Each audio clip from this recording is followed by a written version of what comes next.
নির্বাচন চালানো হয়েছে, বিষয়টি এরকম নয়। আজকের এই যে ফ্যাসিস্ট হাসিনার পতন এদেশের লক্ষ কোটি মানুষের চোখের পানির ফসল।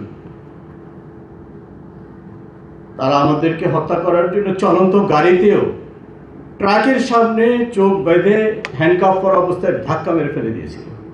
আল্লাহ আমাকে বাঁচিয়েছেন, আজকে আপনাদের সামনে এসে কথা বলার সুযোগ করে দিয়েছে।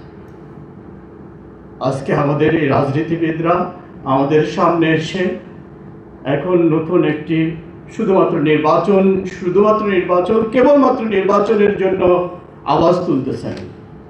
কিন্তু আমরা যদি বাংলাদেশে এই নতুন বাংলাদেশ যে রক্তের বিনিময়ে পেয়েছি, সেই শহীদ আবু সাঈদ এবং মুগ্ধ এই যে 2000-এর মতো শহীদদেরকে যদি আমরা জানতে পারতাম তাদের রক্ত দেওয়ার কি কারণ, তারা কি সেই বাংলাদেশ ছিল শুধুমাত্র একটি নির্বাচনের জন্য এই বাংলাদেশ?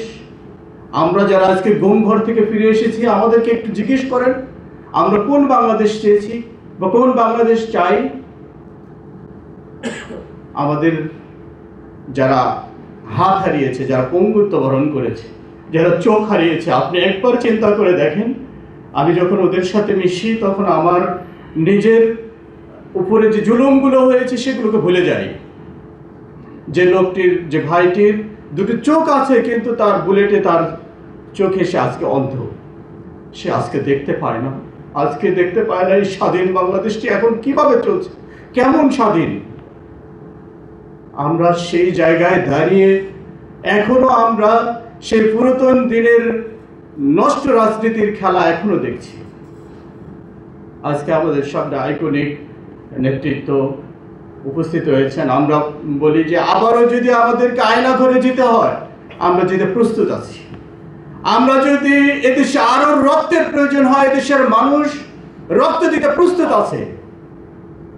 কিন্তু আবারও সেই নোংরা রাজনীতির খেলা যেন আবার বাংলাদেশের মানুষ আর দেখতে না হয়।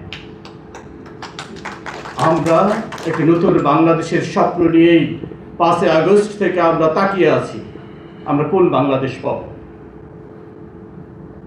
আমাদের আজকের এই আত্মপ্রকাশ অনুষ্ঠানে যারা সংশ্লিষ্ট রয়েছেন আমাদের প্রায় শিক্ষকরাই, আমরা শুধু এই সংগঠনের সাথে যারা জড়িত তারাই নয়, আমরা যদি দেখি তাহলে আমরা অনেক শিক্ষককে দেখবো যে তারা তাদের জীবন বাজিয়ে রেখে এই আন্দোলনে ভূমিকা রেখেছিলেন।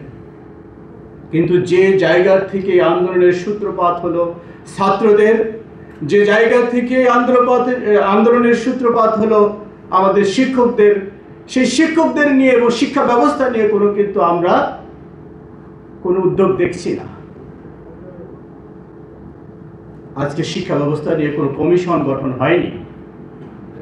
আমরা যারা আহত হয়েছিলাম, আমরা যারা গুলিবিদ্ধ হয়েছিলাম, আমাদের লুৎফুল ইলাহি স্যার এখানে নেই, ওনার চোখে গুলিবিদ্ধ হয়েছিলেন, চোখটা আজকে নষ্ট হয়ে গিয়েছে। উনি আজকে একটি বিশ্ববিদ্যালয়ের ভাইবা পরীক্ষায় উনি গিয়েছেন, আমাদেরকে অভিনন্দন জানিয়েছেন এবং শুভেচ্ছা জানিয়েছেন। উনি